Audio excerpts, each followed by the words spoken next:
சத்யசாய் யுகம் வழங்கும் திவ்யானுபவங்கள். இந்த வாரம் நாம் கால எந்திரத்தில் பயணிக்க இருக்கிறோம். ஆம், சாய் கிருஷ்ணர் பூமியை தன் ஸ்தூல சரீர லீலாமிருதத்தால் குளிர்வித்துக் கொண்டிருந்த அந்த அழகிய நாட்களுக்கு பயணிக்க இருக்கிறோம். சேவாரத்னா திருமதி சாந்தா கிருஷ்ணமூர்த்தி என்கிற ஆதர்ஷ பக்தையின் வாயிலாக நமது பிரேமைக்குரிய பகவானின் லீலைகளை கேட்டு மகிழ இருக்கிறோம். பாபா ஒரு சந்நியாசி என்ற அளவில் பார்க்க தொடங்கி பின்னர் அவரே சாயி பரமாத்மா என்ற உன்னத பாவத்திற்கு உயர்ந்து நிரந்தர பக்தையானவர் திருமதி சாந்தம்மா. சுவாமிக்கு சமைத்து பரிமாறும் வாய்ப்பு பெற்ற புனிதவதி. பாபா நேரடியாக ஸ்வீகரித்த பிரசாதத்தை அவர் கையாலேயே பெற்று உண்ட பாக்கியசாலி. கருவிகள் ஏதுமின்றி வெறும் விரல்களாலேயே பாபா மிக நூதனமான ஆபரேஷன் செய்த பேரதிசயத்தை நேரடியாக கண்ணுற்ற பேரதிர்ஷ்டசாலி. பற்றில்லாத பெண் என்று பாபாவின் திருவாயால் பட்டம் வாங்கிய பவித்திர மாதரசி. தனது பக்தியை சேவை மூலமாக வெளிப்படுத்தி உதாரண வாழ்வு வாழ்ந்தவர். பாபாவின் நல்லாசியில் சென்னை டி நகர் அமுதம் காலனி சமிதியை தோற்றுவித்தவர். தான் வாழ்ந்த இல்லத்தையே சமிதி கட்டிடமாக சுவாமிக்கு அர்ப்பணம் செய்தவர். அந்த சமிதியின் பாலவிகாஸ் தொடங்கிய காலத்தில் இருந்து தனது வாழ்வின் இறுதி வரை ஒரு மூத்த குருவாக பல மாணவர்களுக்கு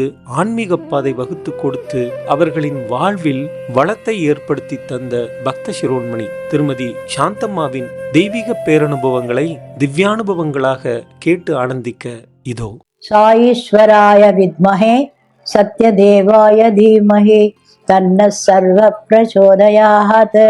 சாய் ராமாய வித்மஹே ஆத்மா ராமாய தீமஹி தன்னோ பாபா பிரச்சோதயாத். எல்லாம் வல்ல சாய்நாதன் உலகெங்கும் வியாபித்திருக்கின்ற தெய்வமாக அவரை போற்றி நமஸ்கரித்து இந்த பேச்சினுடைய துவக்கத்தை நன்றாக ஞாபகத்திலே வரவழைத்து பேச்சு வன்மையை கொடுத்து செய்து கொடுக்க வேண்டும் என்று சுவாமியை பணிவோடு கேட்டுக்கொள்கிறேன். எப்படி முதல்ல சுவாமியை நான் சந்திக்கிற ஒரு பெரிய ஒரு சுவையான நிகழ்ச்சி என்னன்னாக்கா, எங்க அக்கா டேராடூன்ல இருந்தான், ஏர்ஃபோர்ஸ்ல. அவளுக்கு குழந்தை பிறந்திருக்கு. அவளுக்காக நான் சேவைக்காக அங்க போயிருக்கும் போது அங்க பயங்கர குளிர், பனி நிறைய இருக்கும். அந்த இடத்துல சுவாமி பத்தான்கோட்ல பாகிஸ்தான் வார் நடந்தது. அது நடக்கும்போது சுவாமி அங்கே வந்திருந்தார். அப்போதான் மேஜர் ஜெனரல் மகாதேவன் வந்து சுவாமியை பத்தி தெரிஞ்சுட்டு ஃபர்ஸ்ட் அங்க வந்து சேர்ந்தார். அப்பொழுது அங்க இருக்கிற Hindu law Shah, world council leader, அவர் என்ன செஞ்சார், அங்க இருக்கிற எல்லா ஏர்ஃபோர்ஸ்காரெல்லாம் கூப்பிட்டு, இங்க சுவாமி ஒருத்தர் வந்திருக்கார் புட்டபர்த்தியில இருந்து. டிவைன் பவர் நிறைய இருக்கு அவர்கிட்ட. அதனால நம்ம வந்து நம்மளுடைய தாக்குதலுக்கெல்லாம் நம்ம சரிப்பட்டணும், நமக்கு நல்ல ஒரு வே கிடைக்கணும் அப்படின்னாக்கா அவரை போய் பார்க்கணும்னு நினைச்சிட்டு இருக்கோம். அதனால இங்க இருக்கிற அவர் 9 நாள் இருப்பார். 3 நாள் சவுத் இண்டியன் வீட்டுல இருக்கிறதுனால 3 சவுத் இண்டியனை தேர்ந்தெடுத்து அதுக்கு அந்த 3 நாள் 6 நாள் அவரை வந்து இருந்துட்டார். கடைசியே 3 நாள் எங்க அக்கா வீட்டுக்கு வந்தார். வரும்பொழுது அவர் என்ன செஞ்சா, நாங்க என்ன சுவாமியாச்சே, அவருக்கு என்னென்ன பண்ணணுமோ, சாப்பாடு எப்படி, அவர் எப்படி பழகிறது ஒண்ணுமே புரியலையேன்னு சொல்லிட்டு எங்க அக்கா கேட்டா. ஒண்ணுமே வேண்டாமா, நீங்க என்ன சாப்பிடுறீங்களோ அதையே கொடுங்க அவருக்கு, அவர் தனி ரூம் கொடுத்துருங்க. அங்கெல்லாம் நிறைய ஏர்ஃபோர்ஸ்ல ரூம்ஸ் எல்லாம் பெருசா இருக்கும். ஒரு ரூம்ல அவருக்கு தனியா கொடுத்துட்டோம். ஏன்னா காத்தாலன்னா பால் கொண்டு வந்து காய்ச்சி கொண்டு வச்சு, அவர் பார்க்கறதுக்கு பயமா இருக்கனால பாலை காய்ச்சி கொடுத்துருவாரு. அப்புறம் வீட்டுல வந்து சப்பாத்தி தான், அங்க நிறைய சப்பாத்தியும் கூட்டும் தான் நிறைய பண்ணிப்பா. நைட்டு ஒண்ணுதான் ரைஸ். ஆனா நாங்க போகும்போது பார்த்து எங்க அக்கா கிட்ட கேட்டேன், அவரை பார்த்தாலே எனக்கு பயமா இருக்கு, 2 புருவமும் சேர்ந்து இருக்கு, இவரை போய் நீ சுவாமின்னு சொல்றியே, சன்னியாசினா எப்படி இருக்கணும், காமக்கோட்டி பெரியவா இருக்கா, ராமானுஜர் இருக்கார், அவள்லாம் இருக்கா, இவர் போய் சுவாமினா எனக்கு மனசு ஏத்துக்கல அப்படின்னு.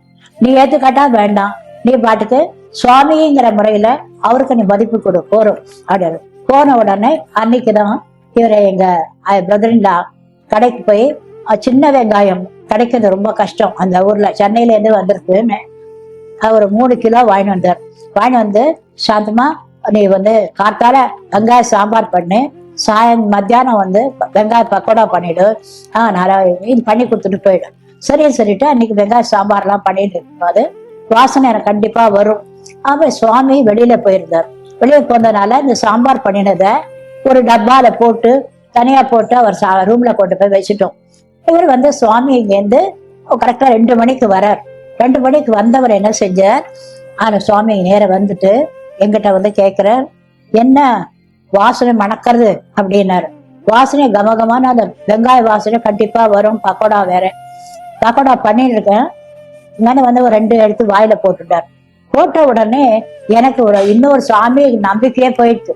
அதாவது வெங்காயமாவது சாமி சாப்பிட்றதாவது அப்படின்னு சொல்லிட்டு இந்த அக்காட்ட சொன்னேன். அவர் சுவாமியார் இல்லை அப்படின்னு. இந்த அக்கா வந்து பேசாம நீ பேச, உன்னை பத்தி இப்ப யாரும் கேட்கல, அது செய்ய போகுது. அன்னைக்கு சாயந்தரம் நிறைய பேர் வந்தா, சிங் வளம் வந்தா, இந்த திவான்ல சுவாமியை உட்காந்து ஸ்பீச் கொடுத்தார். என்ன ஸ்பீச் கொடுத்தாருன்னா, விஷ்ணு வந்து பார்க்கடல்ல இருக்கும்போது அப்ப வந்து இந்த பார்க்கடல்ல வந்து அசுரலும் தேவர்களும் கடையும் பொழுது பாம்பு வாசுகிங்கிற பாம்பானது அந்த விஷத்தை கக்கறது. விஷமானது என்ன ஆகுது, தண்ணீர பாதி பூமியில பாதி விழறது. அப்ப அவர் என்ன சொன்னார், விஷம் பூமியில விழுந்ததெல்லாம் என்னன்னா முள்ளங்கி, வெங்காயம், இந்த மாதிரி காரல் இருக்கக்கூடிய பொருள் எல்லாம் விஷம் இருக்கிறதுனால நல்ல நாள் கிழமைகளை அதை யூஸ் பண்றது கிடையாது. தண்ணியில விழுந்ததுல பூரான், தேடு, பாம்பு, இந்த மாதிரி விஷ ஜந்துக்கள்லாம் அதுங்கெல்லாம் விஷம் விழுந்திருக்கு. ஆகையினால சுவாமியோட சிருஷ்டியில சுவாமிக்கு இதெல்லாம் கிடையாது அப்படின்னாரு. எங்க அக்கா சொன்னா, நீ உனக்கு தான் அந்த ஆன்சர். சுவாமியாவது பக்கோடா சாப்பிட்றதாவதுன்னு கேட்டே இல்லை, அது சுவாமி சொல்லிட்டு பாரு அப்படின்னு. அப்புறம் 3 நாள் இருந்தார்.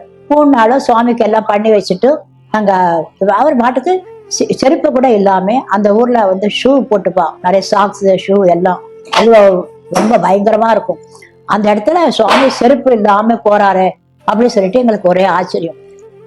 செருப்பு இல்லாம நேரா எல்லா இடத்துக்கும் போறார். காலங்காத்தால சுத்தி வந்து இந்த காய்கள் எல்லாம் அரிசி ஐஸ் கட்டியை உடைச்சு காய் கொண்டு வைக்கிறது, பால் பாட்டில் கொண்டு வைக்கிறது, இந்த வேலையெல்லாம் செஞ்சுட்டு இருக்காரு. லாஸ்ட் டே 3rd டே இன்னைக்கு, சுவாமி இந்த வேலையெல்லாம் உங்களுக்கு எதுக்கு அப்படின்னு எங்க அக்கா கேட்டா. இல்ல நான் சும்மா உட்காரக்கூடாது இல்லையா, ஐ வில் டூ சம்திங் அப்படின்னு சொல்லிட்டு என்ன பண்ணார், சின்ன வேலை பண்ண உனக்கு அப்படின்னு சொன்னார். அன்னைக்கு போகும்போது எல்லாரும் பாத நமஸ்காரம் பண்ணா, சென்ட் ஆஃப் கொடுத்து சுவாமி கிளம்புறாரு. எல்லா பஞ்சாபிஸ் எல்லாரும் வந்து சுவாமி பழம்லாம் கொடுத்து நமஸ்காரம். நான் பண்ணவே இல்லை. ஏன் பண்ணலைன்னா என் மனசு வந்து ஈடுபாடு இல்லை. சுவாமி கிளம்பி போயிட்டார். பெருக்கி சுத்தம் பண்ணணும் வச்சு அவர் இந்துலாஷா வந்து சுவாமி போனப்புறம் பெருக்க கூடாது, 3 நாளைக்கு ரூம் அப்படியே இருக்கணும் அப்படின்னாரு. ஐயோ 3 நாளா அப்படின்னு 3 டேஸ்க்கு அப்புறம் பெருக்கலான்னு பெருக்கினேன். வீடெல்லாம் துணி எடுத்து பெருக்க சொன்னார், தொடப்பம் கூட கழிக்கினே கழிச்சு. அங்க வந்து எல்லாம் முடிச்சாச்சு. இவ்வளோ பவுடர், வெள்ளை பவுடர். அந்த வெள்ளை பவுடர் பார்த்து இது என்னது வெள்ளை பவுடர் அப்படின்னு நினைச்சுங்க. எடுத்து அள்ளி ஒரு தட்டுல வச்சிருப்பேன். வச்ச உடனே பக்கத்து வீட்டில் இருக்கிற சிந்திக்காரமா வந்தா, பயஞ்சி இதர் தேக்கோ துமாரா பையன் கைசா தேக்கோ, உன் தங்க எப்படி இருக்கா பாரு, பூத மாட்டம் இருக்கா, வெள்ளை பூத மாட்டம். என்னன்னு பார்த்தா தலையில இருந்து கால் மட்டும் ஒரே ஒயிட். என்னன்னே அப்போ தெரியல. அது விபூதிங்கிறது அப்புறம் தான் தெரிஞ்சது. ஃபுல்லா விபூதி ஆயிருக்கு. உடனே எங்க அக்கா குடிச்சிட்டு வான்னா, சரி குடிச்சிட்டு வந்துட்டேன். அப்புறம் வந்து இந்த பவுடர்ல எல்லாருக்கும் என்ன பண்றது, டப்பால போட்டு வச்சு 1 இயருக்கு அப்புறம் டிரான்ஸ்பர் ஆகி தாமரம் வரும்பொழுது சுவாமி திருப்பி அங்க வந்திருந்தார். அப்ப நான் அங்க யாரும் சுவாமியார் வந்திருக்காருன்னு போனேன். இவரை பார்த்தோன்னா, ஐயோ இவரா கிளம்பி வரும்போது சுவாமி கூப்பிட்டு விபூதி பெட்டலாம் கொடுத்தார். எனக்கு சுவாமி மேல ஒரு பக்தி வரலன்னா அந்த ஏஜ். அதனால உடனே எங்க மாமியார் வீட்டு பெங்களூர், அங்க போயிருக்கும் போது பக்கத்து வீட்டுல ஒரு அம்மா அவங்க சொன்னாங்க, உன குழந்தை இல்லையே, இங்க ஒரு சுவாமியார் வந்திருக்காரு, அங்க பக்கத்து தான் இருக்காரு, உங்க அப்ப கேட்கலாம்னு சொல்லிட்டு எங்க மாமியார் கிட்ட உத்தரவு வாங்கிட்டு என் ஆயிஷன் போனோம். 3 டேஸ் எங்க பெங்களூர் டு தர்மாவரத்துல இருந்து கட்ட வண்டி. இந்த வண்டியில ஒரு 6 பேர் நாங்கெல்லாம் சாமானெல்லாம் எடுத்துட்டு அரிசி, பருப்பு, காப்பி பொடி, பால் எல்லாம் எடுத்துட்டு அது போகணும். ஆனா அங்க தர்மாவரத்துல இருந்து ட்ரெயின் உரவகண்டா வரும், அது வேலை நின்று போச்சு. அங்க கீழே இறங்கி அங்க எல்லாம் நடந்து போச்சு. சித்ராவதி நதி, அந்த நதியில வந்து என்ன சுவாமி எங்க அக்கறையில நின்று கீழே இறங்கி குடிச்சிட்டு வாங்க மேல அப்படின்னாரு. நாங்க எல்லாம் சாமானெல்லாம் வச்சுட்டு குடிச்சிட்டு போனோம். போனா அங்கெல்லாம் மரம் நிறைய, அப்ப பில்டிங்கே கிடையாது, இங்க பார்த்தாலும் மரம் தான். குளிச்சுட்டு நாங்க போறோம். சுவாமி என்ன பண்ணிருக்கா, யார்கிட்டயோ சொல்லி காஃபி, ஒரு சின்ன ஒரு இது டவரா நிறைய காஃபி பண்ணி வந்து அங்க இவருக்கு எல்லாருக்கும் கொடுக்க சொன்னார். கொடுத்த உடனே நாங்க எல்லாம் மரத்தடியில புடவையெல்லாம் கட்டிட்டு ஸ்டவ் வச்சிருந்து அதுல வந்து எல்லா காயும் போட்டு கூட்டாஞ்சோறு எல்லாம் பண்ணினோம். எல்லாம் பண்ணி முடிச்ச உடனே பஜன், சுவாமி பஜன் பண்ணோம். சுவாமி வரல. பஜன் பண்ணி முடிச்ச உடனே என்ன பண்ணோம், சாப்பிட்றதுக்காக பிரம்மார்ப்பணம் இந்த பாதாம் மேலையை கொண்டு வந்து நல்லா தொடச்சி அங்கெல்லாம் தேங்காய் கொட்டாங்கச்சி கரண்டி கிடைக்கும், இந்த ஒரு கரண்டியால ஒரு கரண்டி ஒவ்வொருத்தருக்கும் வச்சு ஒரு 8 பேருக்கு இந்த இறையில வச்சுட்டு பிரம்மார்ப்பணம் சொல்லிட்டே இருந்தோம். சுவாமி வந்துட்டார். வந்த உடனே என்ன கேட்டார், இது யாருக்கு அப்படின்னாரு. சாந்தம்மா. அப்படியா, சாந்தம்மா கிடையாது என்ன தான் கையில வச்சுட்டார். எல்லாரும் பிரம்மார்ப்பணம் பண்ணி இது சாப்பிடுறதா வேண்டாமா, ஏன்னா இது சாப்பாடு இல்லை, அங்க சுவாமி கையில இருக்கு சாதம், என்ன பண்றது. அவனு சுவாமி சொன்னார், உனக்கு ரூபா கிடையாதுன்னு. பரவாயில்ல சுவாமி. என்ன பண்ணார், 2 வாய் சாப்பிட்ட. எல்லாரும் சுவாமி சாப்பிட்ட அப்புறம் தான் சாப்பிட ஆரம்பிச்சா. இவ்வளவு கொடுக்காது சாப்பிடுறோமே, சாப்பிட பட்னி கிடப்பாள, எங்க உண்மை கிடைக்காது. நாங்க பரவாயில்ல சொன்னோடனே சுவாமி என்னை பார்த்துட்டே என்ன பாவம் கொடுத்துடலாமா அப்படின்ட்டு சாப்பிட்ட 2 இதுல எனக்கு கொடுத்தார். கொடுத்த உடனே நான் அதை சாப்பிட்டேன். அதனுடைய பிரசாதம் தான் இன்னைக்கு நீ வரலாம் நான் இந்த நிக்கிறதுக்கு காரணமே. நான் சாப்பிட்டுருக்கேன். அப்பதான் தெரியுது சுவாமியோட அருமை என்ன, இஸ் எ காட் அப்படின்றது ரொம்ப ஒரு டீப்பா உணர்ந்த இவர் சுவாமிங்கிறத. அதுக்கப்புறம் கையெழுப்பின உடனே சித்ரா மேதிக்கு டைஷன் போனார். ஒரு பக்கம் தண்ணி இருக்கும், ஒரு பக்கம் மணலா இருக்கும். மணல்ல போய் உட்கார வச்சுட்டு என்ன செஞ்சார், யார் யாருக்கு என்னென்ன தெரியும், லாங்குவேஜ் என்ன தெரியும், ஒவ்வொருத்தர் யார் கேட்டு வந்தார். விச் காட் யூ லைக் அப்படின்னு கேட்டார். ஒவ்வொருத்தரும் ஒன்னு சொல்லிட்டு வந்தான். அப்ப நான் சொன்னேன், எனக்கு கேட்டார், கிருஷ்ணா, லார்ட் கிருஷ்ணா, உடுப்பி கிருஷ்ணா அப்படின்னு. ஓ கிருஷ்ணாவா அப்படின்னாரு. என்ன ஏது அப்படின்னாரு. கீழே எழுதினேன் மணல்ல. கீழே எழுதின சுவாமி இப்படி பண்ணார். பண்ணின உடனே பூமியில இருந்து கிருஷ்ண சிலை சிருஷ்டி கொடுத்தார். கிருஷ்ண வெள்ளி బంగారు మంచి வெள்ளி తీసుకో அப்படின்னார். நான் சொன்னேன், சுவாமி என் கையில கொடுத்தோடனே எங்க அப்பா அளவு பண்ண மாட்டார், சின்னதா இருக்கணும், ஒரு விரல் அளவு தான் இருக்கணும், இந்த சிலை வைக்க மந்திரிலே இருக்கட்டும் சுவாமின்னு எல்லாம் பாஸ் பண்ணார். எல்லாருக்கும் பாஸ் பண்ண நல்ல வெள்ளி அப்படின்னு ஆசையை சொல்ல, இன்னும் கொஞ்சம் நல்ல வெள்ளி இடது ஆசை பாரு அப்படின்னாரு. அந்த வெள்ளி என்ன ஆச்சு, கனமாயிட்டு வெள்ளி வந்து எல்லாரும் கொடுத்துட்ட உடனே மஞ்சள்ல வைக்கணும்னா போய் விளாட்னா, நீ வாங்கி எங்க யாருக்காரும் கொடுக்கறதானே, நாங்க யாராவது எடுத்துட்டு போவீங்க. சுவாமிக்கு கேட்டிருக்கு. அவ சின்ன வயசு, வேர்ல்டு திங்ஸ் அவளுக்கு ஆசை இல்லை. ஆனா உங்களுக்கு வந்து அந்த வெள்ளி நமக்கு கிடைக்கலையேன்னு தோன்றது. அதான் மென்டாலிட்டியோட மகிமை அப்படின்னாரு. இப்பவும் இருக்கு, பக்தியிலே தான் இருக்கு அந்த கிருஷ்ண பொம்மை. அங்க கிளம்பி வந்துட்டோம். ஃபர்ஸ்ட் சுவாமின்னு உணர்ந்தது அப்பதான், ஈஸ் எ கார்டன் உணர்ந்தது அப்பதான். அப்புறம் நான் வந்துட்டேன், அப்புறம் போக முடியல. அதுக்கு அடுத்தது வந்து அங்க சுசீலாவும் அஞ்சலி தேவியும் அன்னதானம் பண்ணிட்டு படிச்சேன். இப்போ அந்த இடத்துல வந்து ஒயிட்ஃபீல்டுக்கு சுவாமி வந்துருது.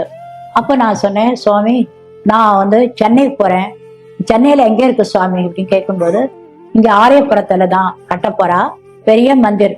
ஹைதராபாத்ல சிவம், பாம்பேல சத்தியம், சென்னையில சுந்தரம், 3 கோவில், சத்யசாய் கோவில், இது 3வது இது கட்டின்னு இருக்கா. அஞ்சலி தேவி தான் கட்ட போறா, அவ இடம் அது. அதனால நான் சொல்றேன், அந்த ஆளை கொண்டு விடுவார்னு ஒருத்தரை கூப்பிட்டு இந்த அம்மாவை கொண்டு அஞ்சலி தேவிட்ட விட்டுடும்போ, அங்க வந்து கோவில் கட்டுச்ச வரட்டும். நான் சென்னைக்கு வந்துட்டேன். வந்த உடனே அந்த ஆரியபுரத்துல பூமி பூஜை அன்னைக்கு போனேன். சுவாமி வந்திருந்தார். அவர் தான் அழகா அவுட்லைன் போட்டு கொடுத்தது, கலர் காம்பினேஷன் கொடுத்தது, பில்டிங்கோட அப்பியரன்ஸ் எப்படி இருக்கும், சுந்தரம்னா ரொம்ப அழகா இருக்கணும்னு சொல்லிட்டு ரொம்ப அழகான அவரே டிரா பண்ணி நிமிஷமா கொடுத்தார். அந்த சர்வெண்ட் எல்லாம் கூப்பிட்டு இந்த மாதிரி சிமெண்ட் இவ்வளவு கலக்கணும்னு மெஷர்மெண்ட் எல்லாம் கூட சொன்னார். இதே ஆச்சரியமா இருந்தது, சுவாமிக்கு எப்படி மெஷர்மெண்ட் தெரியும், இவ்வளவு சிமெண்ட் போடணும், இவ்வளவு மணல் போடணும், இவ்வளவு தண்ணி போடணும், அழகா சொல்லிட்டு இவர் என்ன பண்ணார், கிளம்பி போயிட்டார். கட்டிட்டே இருந்தது 5 வருஷம் ஆச்சு. 81 தான் திறந்தான். 80 போதே நாங்க என்ன பண்ணோம், எல்லாம் ரெடி பண்ணி நான் அங்க வந்து எல்லாருக்கும் மகிழாஸ்கெல்லாம் ஒரு 10 பேர் மகிழாஸ் இருந்தா, ஒரு 15 பேர் ஜென்ஸ் இருந்தா. ஃபர்ஸ்ட் அங்க வந்து கன்வீனரா இருந்து அதுக்கு ஃபார்ம் பண்ணி அதெல்லாம் பஜன்ஸ் எல்லாம் பண்ணி சுவாமிக்காக பஜனை பண்ணி முடிச்சதுக்கு அப்புறம் சுவாமி வராரு. வந்து 19th அன்னைக்கு சுவாமியோட வருகை இருக்கு. எல்லாரும் 81 நான் வந்து சுந்தரத்துக்கு வரேன். அன்னைக்கு வந்து ரொம்ப அழகான பௌர்ணமி நேரம் இருக்கு. 2 பக்கம் அந்த இது பிடிச்சுக்கிறா, விசிறி போட்டு இருக்கா, மேளதாளங்கள், பேண்ட் வாத்தியம், அந்த வேத கோஷங்கத்தோட சுவாமி இங்க வரும்போது சாட்சாத் சிவனே அந்த ரூபத்துல வந்த மாதிரி எல்லாருக்கும் தெரியுது. பிரம்மாண்ட கூட்டம். இந்த கூட்டத்துல ஃபாரினர்ஸ் எல்லாம் கூட நிறைய பேர் வந்திருந்தா. அவர் வந்து உள்ள போறதுக்குள்ள ஸ்பீச் கொடுத்துட்டு உள்ள போன உடனே மேல மாடியில அவருக்கு ரூம். அவர் என்ன சொன்னார், பார்த்துட்டு சொன்னார், சுந்தரம் என்றால் அழகு. அந்த அந்த அழகான ஒரு கட்டிடத்துல இந்த இடம் சுவாமியோட வாசஸ்தலமா இருக்கு. இங்க இருந்து நிறைய பேருக்கு நான் வந்து அருள் கொடுக்க போறேன். ஒயிட்ஃபீல்ட்ல நான் போயிருந்த போது பாமா, ராமாச்சார், அடுத்தது வந்து வெங்கட்ராமன், இவா 3 பேரும் எப்பவுமே எங்க ஆத்துக்கு வருவா. சுவாமி எல்லாம் கேட்பா, ஒய்ஃபீல்ட சுவாமி இருக்கார், தரிசனம் பண்ணணும்னு. அப்ப அவளுக்கு கேன்சர், வெங்கட்ராமன் ஒய்ஃபுக்கு கேன்சர்னு உடனே நேரா வந்து சுவாமி தரிசனம் பண்ணணும். நான் அங்க சொன்னேன், லேடிஸ் சைடு உட்கார வைங்க, சிக் பேஷண்ட் அங்க உட்கார வச்சுட்டு நான் சென்டர்ல உட்காந்துருந்தேன். சுவாமி வரும்பொழுது என்ன ஆச்சுன்னா, கிட்ட அவ மேல வந்து அவருடைய கஃபனி விழருது. வெங்கட்ராமனுடைய ஒய்ஃப் மேல கஃபனி விழருது. அவர் உருவத்தை பார்க்க முடியல. கண்ட ஜலம் வந்து விக்கி அழ ஆரம்பிச்சிட்டான். சுவாமி என்னை கூப்பிட்டார், இன்டர்வியூ ரூம் காய்ச்சின்னு போ அப்படின்னார். சரியா சொல்லிட்டு வெங்கட்ராமனை கூப்பிட்டு, நீங்க சென்னைக்கு போக வேண்டாம், இன்டர்வியூ ரூமுக்கு வாங்கன்னு சொல்லி சேவாதல் மூலமா அனுப்பிச்சேன். அவரும் வந்தார். உள்ள ரூம், அந்த ரூம்ல என்ன ஆச்சுன்னா, முன்னாடி கவாஸ்கர் அவருடைய அப்பா உட்காந்துருக்கார், பக்கத்துல வெங்கட்ராமன், இது பக்கம் ராமாச்சாரோட ஒய்ஃப், ஒரு டாக்டர் ஒருத்தர் இருக்கா. அந்த டாக்டர் வந்து உடுப்பிக்காரா, ரொம்ப சின்ன பையன். அப்பதான் ஒரு சின்ன 2 பேரும் ஹஸ்பண்ட் ஒய்ஃப், ரொம்ப அழகா இருக்கா, நன்னா இருக்கான். அவன் FRCS ஃபாரின் ரிட்டர்ன். அவன் அப்பதான் வந்திருக்கான். சுவாமி அங்க ஒரு பெரிய இது வந்து கிளினிக் ஆரம்பிக்கணும்னு சுவாமியோட பெரிய போட்டோவை எடுத்துட்டு வந்து கையெழுத்து வாங்க வந்திருந்தான். சுவாமிகிட்ட கொடுத்து கையெழுத்து வாங்கறதுக்கு. அங்க அந்த சுவாமியை பார்த்துட்டு, சுவாமி நான் வந்து கிளினிக் ஆரம்பிக்கணும், கையெழுத்து வேணும். சுவாமி கையெழுத்து போட்டு கொடுத்தாரு. கொடுத்துட்டு, நீ என்ன படிச்சிருக்க அப்படின்னாரு. FRCS. ஓ, சென்னை மருத்துவத்துல இருந்து வெளிநாட்டு மருத்துவத்துக்கு போயிட்டியா அப்படின்னாரு. ஆமா சுவாமி. கல்யாணம் எத்தனை வருஷம் ஆறுது? 1 வருஷம் ஆறுது. இப்பதான் ஒய்ஃபா? ஆமா. நீ டாக்டரா இருந்து என்ன பிரயோஜனம், ஒய்ஃபை பத்தி கேட்க மாட்டியா? இல்ல சுவாமி, நான் கேட்டேன் சுவாமி, என்ன நல்லாதான் இருக்கா, she is perfectly alright, healthy பாடி அப்படி. அவ்வளவு சிரிச்சுன்னு, ஆமா சுவாமி ஹெல்த்தி. உடனே அவர் சொன்னார், பாவம் அந்த பொண்ணு 15 நாள் தான் இருப்பா, அந்த நிலையில இருக்க உடம்பு. இல்ல சுவாமி ஒண்ணும் இல்லையே அப்படின்னு. ஐ எம் பர்ஃபெக்ட்லி வெல் சுவாமி அப்படின்னு பார்த்துன்னு சொன்னார். ரத்த கட்டி இருக்கு ரைட் சைட்ல, எந்த நேரத்துல அது வெடிக்குமோ வித்தின் 3 hours அது ஆப்ரேட் பண்ணி ஆகணும். முதல்ல போய் ஒரு இதுல போய் டிஸ்பென்சர்ல போய் கான்டாக்ட் பண்ணி ஆப்ரேஷன் பண்ணிடு. அவரு வந்து எப்படி நான் பண்ணணும், ஒண்ணுமே சிம்டம்ஸ் இல்லாத என்ன பண்ண முடியும், நீ இங்க எதிர்க்க போ, அங்க நிறைய இருக்கு, எக்ஸ்ரே எடுத்துக்கோ, ஸ்கேன் எடுத்து எல்லாம் இருக்கும், எல்லாம் பண்ணிட்டு 2 மணிக்கு வா அப்படின்னு சொல்லிட்டு அனுப்பிச்சிட்டாரு. என்கிட்ட வந்து சொன்னா கன்னடத்துல வந்து, அத்தை நீ ஏன் மாடாது அத்தை அப்படின்னு. நான் ஹோமா சொன்ன உடனே நேரா போனா இங்க போய் பார்த்து எடுத்து பார்த்தா அந்த வந்து வாய் திறந்துருக்கு. அந்த கட்டி எப்போ வெடிக்கும் தெரியாது. இந்த பிளட் வந்தாச்சுன்னா இவ போயிடுவா. அவனுக்கே ஆச்சரியம், எப்படி இது நான் டாக்டரா இருந்து கவனிக்கலையே அப்படின்னு சொல்லிட்டு அவனுக்கு பயந்து ஷாக் ஆயிட்டான். உடனே அவ தெரிஞ்ச டாக்டர்ஸ் எல்லாம் கான்டாக்ட் பண்றான், எல்லாரும் பண்ணி. இவன் வந்து நேரா 2 மணிக்கு எங்கிட்ட வந்து, அத்தை அவர் வர சொன்னாரு போலாமா, அந்த ஸ்கேனோட ரிப்போர்ட் வச்சிருக்கு. நேர வந்த உடனே சுவாமிகிட்ட போனோம். சுவாமி ரெடியா நிக்கிறார், நாங்க வரோன்னு. பாத்தியா, கன்ஃபார்ம் பண்ணிட்டியா, நிஜமா தானா, சுவாமி சொன்னது நிஜம் தானே அப்படின்னு சொன்ன உடனே ஆமா அப்படின்னு. என்ன வித்தின் 2 hours என்ன ஆகும் தெரியும் இல்லையா? ஆமா. பட் ஆப்ரேஷன் பண்ண எப்படி? How can I do? ஒண்ணுமே இல்ல, இன்ஸ்ட்ருமெண்ட்ல ஒண்ணுமே இல்ல, டாக்டர்ஸ் இல்ல, நான் எப்படி பண்ணுவேன்? How is that possible? Swami சொல்றார், if you give the permission I will do அப்படின்னார். இவருக்கு ஒரே ஆச்சரியம், ஒண்ணுமே இல்லாத இவரு என்ன பண்ணுவாச்சுட்டு, அத்தை ஏனும் டாக்டர் இல்ல ஒன்றும் இல்ல, இப்போ இவர் பண்றேங்கிறாரு அப்படின்னா. நான் சொன்னா, சுவாமி நீ விடு அப்படின்னு. சுவாமி சொன்னேன் ஓகேன்னு அரைக்குறல சொன்னான். நான் சொன்னேன் சுவாமி மாட்ரி பெஞ்சு போட சொன்னா.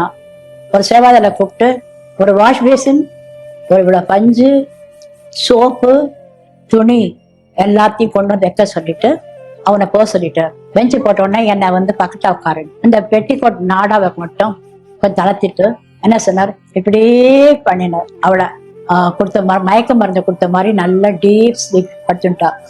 அதை கொஞ்சம் கீழே இறக்கி என்ன பண்ணார், இந்த சுண்டு வரலால அதை இப்படி ஓப்பன் பண்ணி கையை விட்டு அதை தொலாவி எடுத்தா, இந்த கட்டியை எடுத்து அதை எடுக்கிறதுக்குள்ள அவ்வளோ கஷ்டப்படும் போது சுவாமிக்கே வேத்து வேத்து கொட்டுறது. அதை எடுத்த ரத்தம் அப்படி பீறிட்டு வருது, கையெல்லாம் பிளட்டு. அதை அப்படியே அந்த வாஷ் பேசின்ல கொண்டு போட்டுட்டு என்ன பண்ணார், சோப் போட்டு நல்லா கை அலம்பிட்டு டவலால் தொடச்சிட்டு நான் சொன்னேன், சுவாமி பிளட்டு போறது சுவாமி, எனக்கு கண்ணு கிருட்டுன்னு வருதுன்னு. இந்த காட்டன் எடுத்து அமுக்குனாரு. காட்டன் எடுத்து வச்சு அமுக்கிற கண்ட்ரோலே இல்லாத போயிட்டு இருக்கு. உடனே பார்த்தேன், சுவாமி எனக்கு பயமா இருக்கு அப்படி சுவாமி இருந்தேன். சுவாமி என்ன பண்ண அந்த டவலையிலேயே அப்படியே வச்சு உடனே கொஞ்ச நேரத்துக்கெல்லாம் அந்த பிளட்டு நின்ன உடனே டீனர் ஃபுல்லா விபூதி ஃபார்ம் ஆயிடுச்சு, வயிறு நிறைய எல்லாம் ஸ்டிச்சஸ் ஆயிடுச்சு.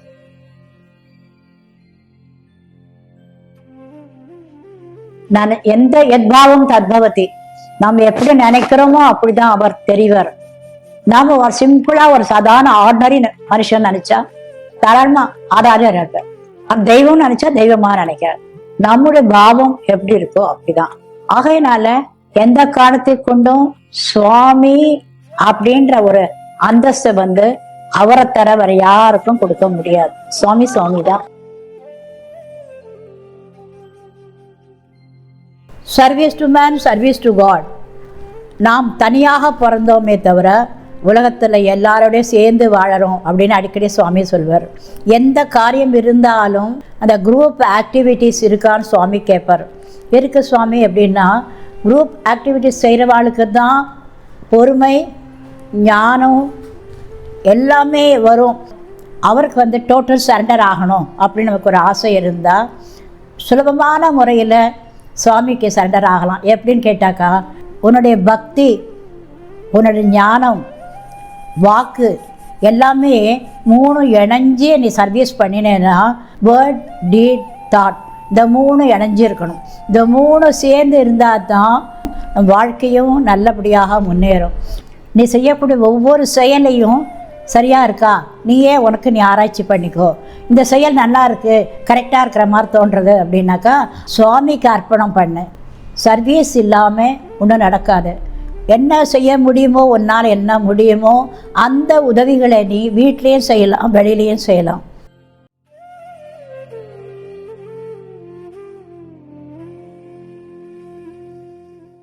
இரண்டாயிரத்து 20 இந்த காணொளி பதிவு செய்யப்பட்ட பிறகு சாந்தம்மா அவர்களின் இல்ல பூஜை அறையில் பாபா தனது ஆசியை வெளிப்படுத்தும் விதமாக விபூதி சிருஷ்டி செய்திருந்தார். 2023 திருமதி சாந்தம்மா நம் சுவாமியின் பாதங்களை அடைந்தார் என்பது குறிப்பிடத்தக்கது.